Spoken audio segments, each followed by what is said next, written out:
Redditors with real-life, butterfly effect stories. What happened, and what were the series of events and outcomes? Story 1. I received an incredibly high-paying job offer to lead our biggest competitor's team. I told my boss, even though I loved my job, but the offer was more than double what I was making. My boss agreed to a reasonable raise, still nowhere near the offer. I decided to stay because I genuinely loved my team and coworkers, and the money wasn't enough to leave that happy place. In exchange, I had to take on another account that required a business trip I hadn't planned. I went on that trip and met my future husband. A couple of years later, we went on our honeymoon at a new resort in St. Lucia. We ran into someone I knew from home and work. It turned out the team I'd been offered the job with had made so much money that they'd booked the same resort to celebrate. I just sat there thinking, wow, life is nuts. I would have ended up there either way. Story 2. Just last month, a friend of mine told me a story about his recent heartbreak. He, let's call him Mickey, had been with this girl, Minnie, for almost 4 years when, out of nowhere, she told him she was leaving him and moving out. He had no idea the relationship was in jeopardy, but she left. Anyway, a few weeks went by. Mickey was hanging out with a coworker he had recently met and ended up back at his place just to hang out. On the fridge, he saw a note in Minnie's handwriting. The note detailed several issues in Mickey and Minnie's relationship, so Mickey asked his new friend where he'd found it. It turned out this new buddy had gone to the same music festival as Mickey and Minnie a few months earlier. The friend had found the note on the ground in the parking lot and thought, wow, what a sad and angry note. I'm going to keep this because it's so raw and interesting. The next day, Minnie came over to pick up some of her things. Mickey showed her the note, and it led to a long, tear-filled conversation about their relationship and what went wrong. They didn't end up back together because despite the pseudonyms, this is no Disney story, but the conversation helped them both achieve closure in a meaningful way. All because a random coworker happened to find and keep her discarded note in a festival parking lot. Story 3. This happened 2 days ago. It was early in the morning, and as I was about to leave for work, my mom reminded me that I'd forgotten my water bottle on the table. For whatever reason, I decided to leave my backpack in the car first and then walk back into the house to grab the bottle. That took maybe 10 seconds total. It started raining heavily on my way to work, and visibility was pretty bad. I noticed the brake lights of the cars ahead suddenly stopping, with some moving onto the shoulder, so I decided to slow down and turn on my hazard lights to warn the people behind me. Turns out, everyone was braking because a 4 to 5 car accident had just happened seconds earlier. The cars were scattered across the highway, some on the left and right shoulders, one smashed into the crash barrier, a total mess. The drivers were still in their cars, probably trying to process what had just happened. After seeing it, I couldn't stop thinking that if I hadn't gone back for the water bottle, there's a good chance I could have been part of that accident, or at least much closer to it. It really messed with my head for the rest of the day. Story 4. I'm alive because my aunt was born. My grandfather was conscripted into the Romanian army as a medic, and his unit was one of many acting as a defensive barrier covering the Nazi supply lines to Stalingrad. When my aunt was born, he was called back to Bucharest from the front. While he was on leave, the Russians launched Operation Uranus, which decimated the Axis forces. He received word that his entire unit had been completely destroyed. He was never reassigned, and in 1948, my mother was born. I'm also alive because a bunch of Romanian cows got sick. My other grandfather was a pharmacist, back when that meant actually making medicines, and he was also Jewish. The town he lived in was largely agrarian, and their herds of cows came down with an illness that was killing them. He whipped something up that cured them. The townspeople were so grateful that when the chief of police heard the Nazis were coming to take inventory of the local population, he went to my grandfather's house with train tickets for him and his wife. They escaped the Nazis and were never caught. My father was born at the end of 1945. I guess this is really the opposite of the butterfly effect. Instead of one small action blowing up into a huge chain of events, 2 incredibly improbable events ended up leading to my birth, and, of course, my entire extended family. And now, I run ads on the internet. Story 5. Not my story, but my ex-wife's. We're still friends, though. So, I think this story takes place in the summer of 2003. Might have been 2004, not sure, but I think it was 2003. She was up in Cape Cod because her grandmother had a house out in Eastham. Her whole family was there visiting.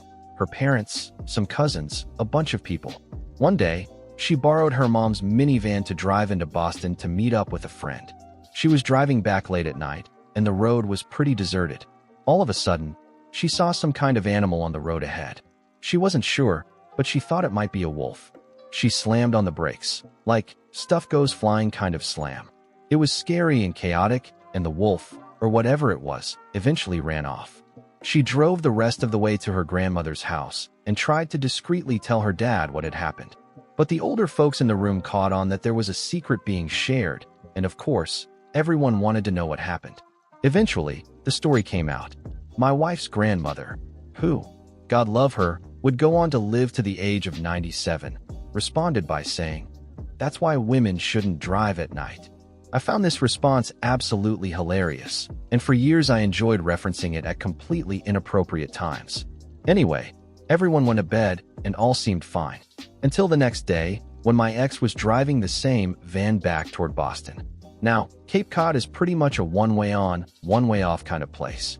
And I forgot to mention it was the end of a holiday weekend. I think it was the 4th of July, so traffic was absolutely insane. Eventually, she was at a standstill on the main road for so long that she put the van in park to wait. Then, when traffic started moving again, she couldn't get it out of park. Like, no matter what she did, it just wouldn't shift. She turned the car off and on again, nothing. So now she's in awful traffic, on a narrow two-lane road, completely stuck and making things even worse. She's pulled over a bit, but people are driving by screaming obscenities at her. And she's thinking, believe me, I'd love to get out of here right now, but the car's broken and I have no idea what to do. After what felt like forever, 2 guys stopped to help. They were trying to figure out what was wrong, but it was a really weird problem and taking a while. The whole time, my ex kept thinking one of the guys looked familiar. She was eyeing him, trying to place where she might know him from. Now, the answer to the car mystery, which the 2 guys never figured out, turned out to be this. When she slammed on the brakes for the wolf, a coin somehow got lodged in the cigarette lighter. It eventually caused a short circuit. The circuit that blew was also connected to the gear shifter, so when that happened, she couldn't shift anymore. Crazy, right? Back to the 2 guys. The one who wasn't being stared at finally noticed and said, "Do you watch Alias?" That's when my ex realized that the guy trying to help her was Bradley Cooper.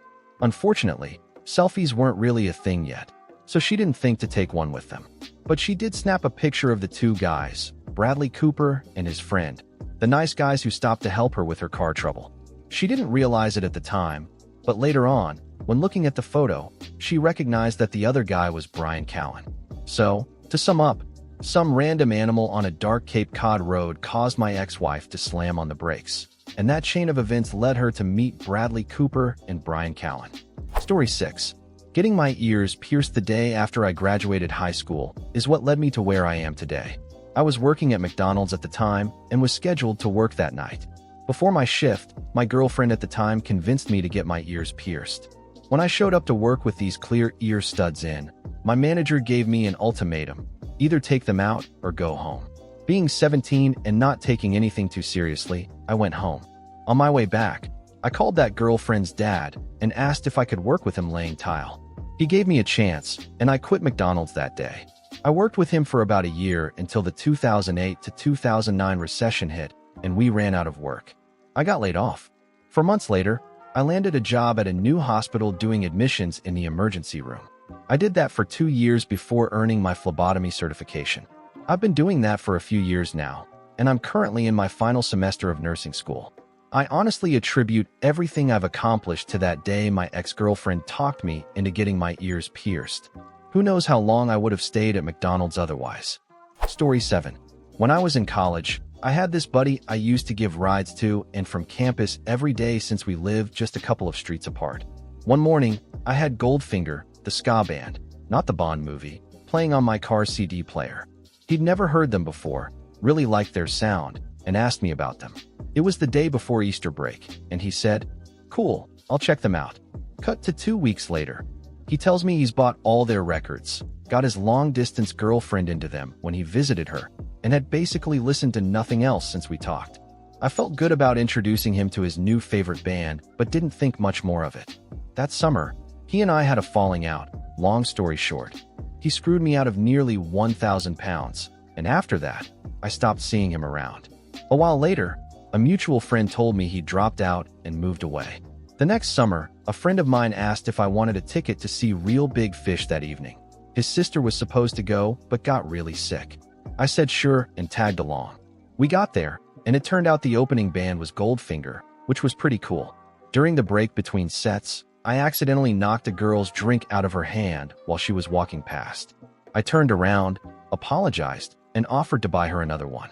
While we were waiting at the bar, we started talking and hit it off. My friend and I ended up hanging out with her and her sisters for the rest of the night. I got her number before we left. Fast forward a couple of years. That girl and I have been together basically since that night. We're moving in together, and things are going great. The night we moved in, we were sitting among piles of boxes on the only chairs we'd unpacked, and I said something like, "Imagine if I hadn't taken Friends, offer to go to that RBF show. We never would have met." She laughed and said, "Not only that, imagine if you hadn't bumped into me and started talking." Our original plan was to leave after Goldfinger played since they were the only band we wanted to see. I laughed and said something like, "Yeah, I love them too," then asked how she got into them. And, I'm paraphrasing, she said, "Oh, my sister got me into them." Her ex-boyfriend, total jerk, introduced her to them. They were long distance while she studied in the US. They used to go to shows together when he visited. He's actually from around here, I think. Yup, same guy I used to give rides to. Bonus butterfly effect. The friend who took me to that show, he ended up marrying her sister last year. Story 8. I suffered through a week of ball pain, and it ended up saving a life. When I was a kid, my family traveled from the UK to visit my aunt, who worked as a nurse in Germany. I was obsessed with Lego at the time and super excited because we were supposed to go to the original Legoland in Denmark that Friday for the weekend. Then, early in the week, I woke up with crippling pain in my groin. At first, everyone assumed it was just a strain, so we waited a few days. By Thursday, I was given a choice: either go to Denmark the next day as planned or go to the hospital and stay there. I chose the hospital because the pain was unbearable. Turns out, there wasn't much they could do except give me painkillers and tell me to rest. By Saturday, my aunt went out to buy me some Lego to cheer me up. On the way back, she and my brother stopped at a swimming pool for a bit. She was tossing some weighted toys, the kind kids dive for, into the water for him to grab. A group of German teenagers started taking the toys, so my aunt tried yelling at them in her broken German. The teens moved away to another, quieter part of the pool. Moments later, they pulled a toddler out of the water, completely unconscious. Apparently, the lifeguards had no clue what to do and were just calling for an ambulance, so my aunt immediately stepped in and performed CPR until the kid started breathing and was airlifted to the hospital. A week or so later, my pain finally went away, and we went back to that same pool. A woman came over to ask for some chairs in German, but my mom told her we were English. The woman switched to English and then asked, "You wouldn't happen to know the English nurse who saved a little boy last week, would you?" My mom said, "Yes, that's my sister." The woman told us it had been all over the local news that an anonymous English nurse had saved the boy's life. And the craziest part, my aunt never would have been in the country, let alone at that exact pool, if we'd gone to Denmark as planned. She wouldn't have sent the teens away, they wouldn't have found the kid, and she wouldn't have been there to save him. I've never been more grateful for a pain in my balls. Story 9. My story with a man named Marcus is full of butterfly effect moments, but I'll try to keep this from getting too long. We were in an open relationship starting when I was 16, back in 2006, after I swore up and down that I wasn't into him, but finally agreed to go on a date. We both ended up falling harder than either of us expected.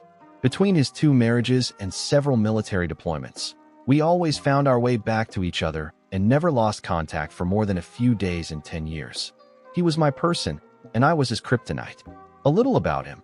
He loved fast bikes, loved riding on the Autobahn in Germany, and was part of a well-known motorcycle club. Fast forward to December 2016. All in one day, he was medically discharged from the military, a few days earlier than expected, signed his second set of divorce papers, his choice, bought a brand new bike to celebrate both, and we were talking about finally being serious and fully committed to each other. I spoke to him around 7 p.m. At 9 p.m., I got a text from his best friend with a news article about a motorcycle crash. The body of the rider was missing. 1. If I hadn't agreed to that first date, I never would have known a 10-year love that completely changed the course of my life. 2.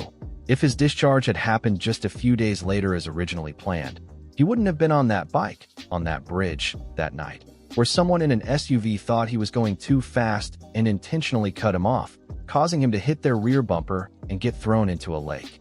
He wasn't found for 3 weeks. 3.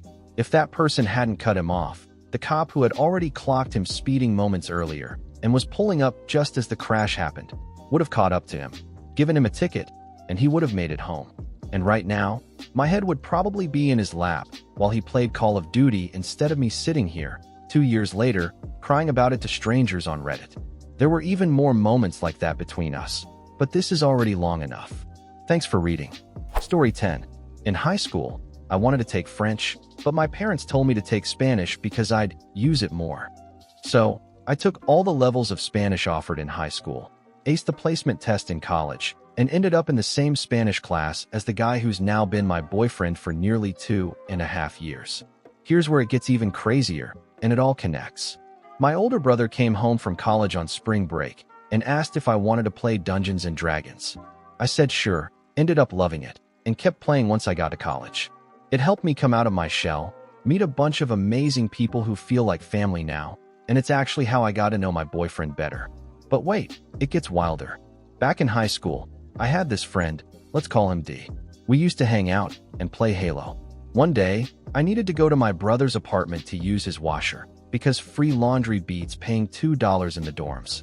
My brother was busy, so D and I went to his dorm instead and played Pokemon Monopoly with some of his friends. When the game ended, I started up a quick D&D session, and my now boyfriend, who was basically a stranger at the time, brought out his mat so I could use it to DM. D and I aren't friends anymore. He turned into a bit of a nice guy after I started dating. But it's wild how all those little choices lined up. If I hadn't listened to my parents, played D&D, or hung out with that old friend, I might never have met my boyfriend.